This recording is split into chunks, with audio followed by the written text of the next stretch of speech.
ஓம் மங்களேஷாய வித்மகே சண்டிகா பிரியாய தீமகி தன்னோ சம்ஹார பைரவ பிரச்சோதயாது. நெக்ஸ்ட் ஜென் ஆஸ்ட்ரோ நேயர்கள் அனைவருக்கும் ஆஸ்ட்ரோ பூர்ணாவின் அன்பார்ந்த வணக்கங்கள். இன்னைக்கு நாம பார்க்கக்கூடிய பதிவு ஏப்ரல் மாத பலன்கள். இந்த ஏப்ரல் மாத பலன்கள்ல கோச்சார கிரகங்களின் அடைவுகள் அப்படின்னு பார்க்கும்போது மேஷ ராசியில சுக்கிரன், மிதுன ராசியில குரு பகவான், சிம்ம ராசியில கேது பகவான், அடுத்து கும்ப ராசியில செவ்வாய் புதன் ராகு பகவான், மீன ராசியில சூரியனும் சனியும் சேர்ந்து இருக்கக்கூடிய ஒரு தன்மைகள் இந்த ஏப்ரல் மாதத்துல இருக்கு. ஏப்ரல் மாதத்துல கோச்சார கிரகங்களின் பெயர்ச்சிகள் இருக்கா அப்படின்னு பார்க்கும்போது 3ஆம் தேதி செவ்வாயாகப்பட்டவர் அந்த கும்ப ராசியிலிருந்து மீன ராசிக்கு பயிற்சி ஆகிறார். 11ஆம் தேதி புதனாகப்பட்டவர் கும்ப ராசியிலிருந்து மீன ராசிக்கு பயிற்சி ஆகிறார். மறுபடியும் இந்த மாதத்துல புதன் ஒரு பயிற்சி ஆகிறார். 30ஆம் தேதி மீன ராசியிலிருந்து மேஷ ராசிக்கு பயிற்சி ஆகிறார். 14ஆம் தேதி அந்த சூரியனாகப்பட்டவர் மீன ராசியிலிருந்து மேஷ ராசிக்கு உச்சம் பெற போறார். 20ஆம் தேதி சுக்கிரனாகப்பட்டவர் மேஷ ராசியிலிருந்து தன்னுடைய சொந்த ஆட்சி வீடான அந்த ரிஷப ராசிக்கு பயிற்சியாக போறார். இதுதான் இந்த கோச்சார கிரகங்களின் நிலவரங்கள். அடுத்து அவர்களினுடைய பெயர்ச்சிகளும் கூட. இந்த பெயர்ச்சிகள் மூலமாக ஒவ்வொரு ராசி என்பர்களும் இருக்கக்கூடிய சில பலாபலன்களை நம்ம இந்த பதிவுல தெளிவா பார்க்கலாம். இந்த சேனலை முதன்முறையா பாக்குறீங்க அப்படின்னா சப்ஸ்கிரைப் பண்ணிக்கோங்க, பெல் பட்டன்ல ஆல் ஆப்ஷன் சூஸ் பண்ணிக்கோங்க. மேஷ ராசி அன்பர்களுக்கு இந்த ஏப்ரல் மாதம் நிறைய ஒரு மாற்றங்களை கொடுக்கக்கூடிய ஒரு மாதம். நிறைய மேஷராசி அன்பர்கள் தன்னுடைய நிறைய இழப்புகளில் இருந்து அவர்கள் தன்னை ஈடுகட்டக்கூடிய ஒரு மாதமாக தான் இருக்கும். கிட்டத்தட்ட ஒரு வருடம் கழித்து இவர்களுக்கு சில நல்ல ஒரு மாற்றங்கள் ஏற்படக்கூடிய ஒரு தருணம். நிறைய இடத்துல இந்த மேஷராசி அன்பர்கள் தன்னுடைய வேலைகளை இழந்திருப்பாங்க. அந்த வேலையின் மூலமாக வருமான தடைகள் அப்படின்னு இவர்களுக்கு அதிகமாக இருந்திருக்கும். இந்த ஏப்ரல் மாதத்திலிருந்து அந்த மாதிரியான சில தொந்தரவுகள்ல இருந்து இவர்கள் வெளியில வரக்கூடிய ஒரு தருணம். இந்த மாத பலன்கள்ல இவர்களுக்கு தான் இந்த மாதத்துல மிகவும் ஒரு சிறப்பு வாய்ந்த ஒரு மாதமாக இருக்கும். ஏன்னா இந்த ராசியில சூரியன் உச்சம் பெற்று வருகிறார். ஏற்கனவே இந்த ராசியில இருக்கக்கூடிய சுக்கிரன், அதாவது தனஸ்தானாதிபதி அப்படின்னு சொல்லக்கூடிய அந்த சுக்கிரன் ஆகப்பட்டவர் கிட்டத்தட்ட 20 நாட்களுக்கு இவர்களினுடைய அந்த ராசியின் மீது பயணிக்கிறதுனால நிறைய வருமான தடைகளில் இருந்து விடுபடக்கூடிய ஒரு மாதமாக தான் இந்த மேஷ ராசி என்பர்களுக்கு இருக்கும். யார்கிட்டயாவது நீங்க கடன் கொடுத்திருக்கிறீங்க, ஒரு சின்ன ஒரு கைமாத்தலா நீங்க கடன் கொடுத்திருப்பீங்க. ஏன்னா நிறைய நபர்களை நம்பக்கூடிய ஒரு நபர்கள் இந்த மேஷ ராசி என்பர்கள் தான். தன்னுடைய வேலையில எந்த கஷ்டம் வந்தாலும் தன்னை சார்ந்தவர்கள் பெரிய அளவுக்கு பாதிக்கப்படக்கூடாது அப்படின்னு நினைக்கக்கூடியவர்கள் இந்த மேஷ ராசி என்பர்கள். இப்படிப்பட்ட இந்த மேஷ ராசி என்பர்களுக்கு இந்த மாதத்துல வரவேண்டிய பண வரவுகள் முழுமையாக வந்து சேரக்கூடிய ஒரு மாதமாக இருக்கும். நிறைய பேருக்கு வெளிநாட்டுல இந்த விசா சம்பந்தப்பட்ட சில அரசாங்கம் சார்ந்த சில விஷயங்கள்ல ஏதாவது நிலுவைகள் இருந்தது அப்படின்னா அது மாதிரியான சில விஷயங்கள்லாம் உங்களுக்கு தீர்வுக்கு வரக்கூடிய ஒரு நேரமாக இருக்கும். இத்தனை நாள் வரைக்கும் போன வருடம்லாம் நீங்க H1B விசாக்கு அப்ளை பண்ணியிருந்தீங்க அப்படின்னா அதுல எல்லாம் ரிஜெக்ஷன் அப்படின்றது இருந்திருக்கும். இந்த வருடத்துல நீங்க அப்ளை பண்ணக்கூடிய அந்த விசா மூலமாக உங்களுக்கு நிறைய ஒரு மாற்றங்கள் கிடைக்கும்.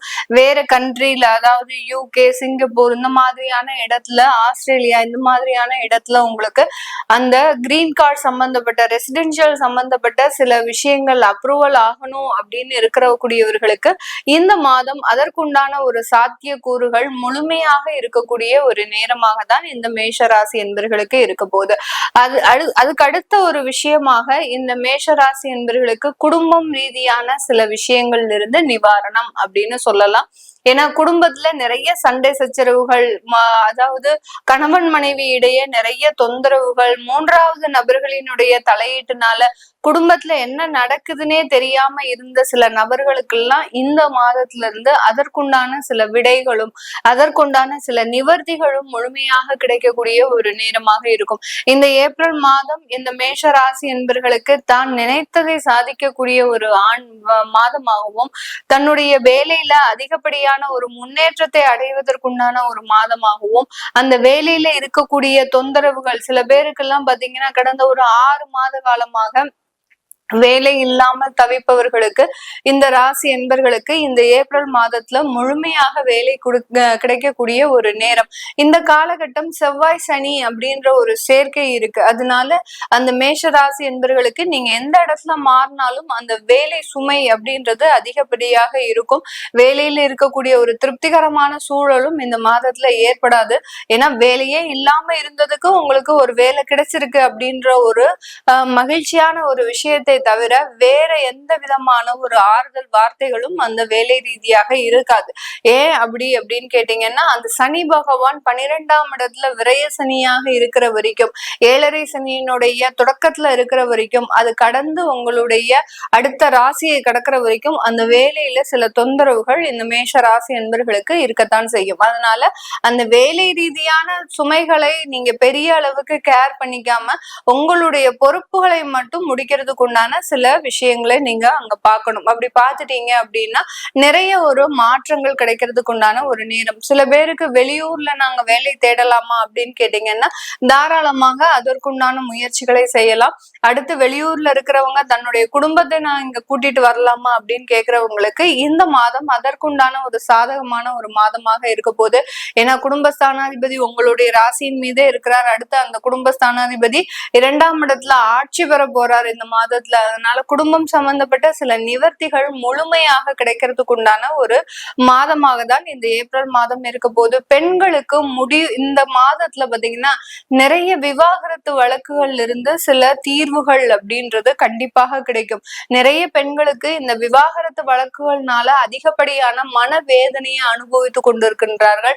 தன்னுடைய கணவர் சம்பந்தப்பட்ட குடும்பத்திலிருந்து சில பிரச்சனைகளும், அடுத்து பாத்தீங்கன்னா அங்கிருந்து நீங்க உங்களுடைய இழப்பீடை நீங்க வாங்க முடியாம இருக்கக்கூடிய ஒரு நேரமாகவும் தான் கடந்த காலத்துல இருந்திருக்கும். அதற்குண்டான ஒரு நிவர்த்தி ஒரு மாதமாக தான் இந்த ஏப்ரல் மாதம் மேஷ ராசி பெண்களுக்கு இருக்க போது. நீங்க புதிதாக ஒரு வேலைக்கு செல்லக்கூடிய ஒரு யோகமான ஒரு காலகட்டமும், ஏற்கனவே வேலையில இருக்கிறீங்க அப்படின்னா உயர் பதவிகளை அடைவதற்குண்டான ஒரு நேரமாகவும் தான் இந்த மேஷராசி பெண்களுக்கு இருக்க போது.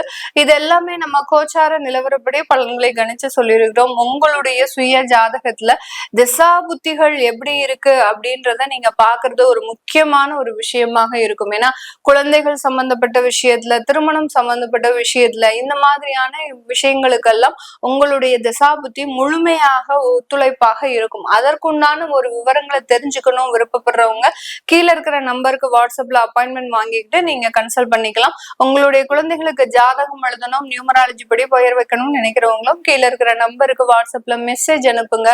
அதற்குண்டான விவரங்கள் தெரிய வரும். உங்களிடமிருந்து விடைபெறுவது உங்கள் ஆஸ்ட்ரோ பூர்ணா. நன்றி, வணக்கம்.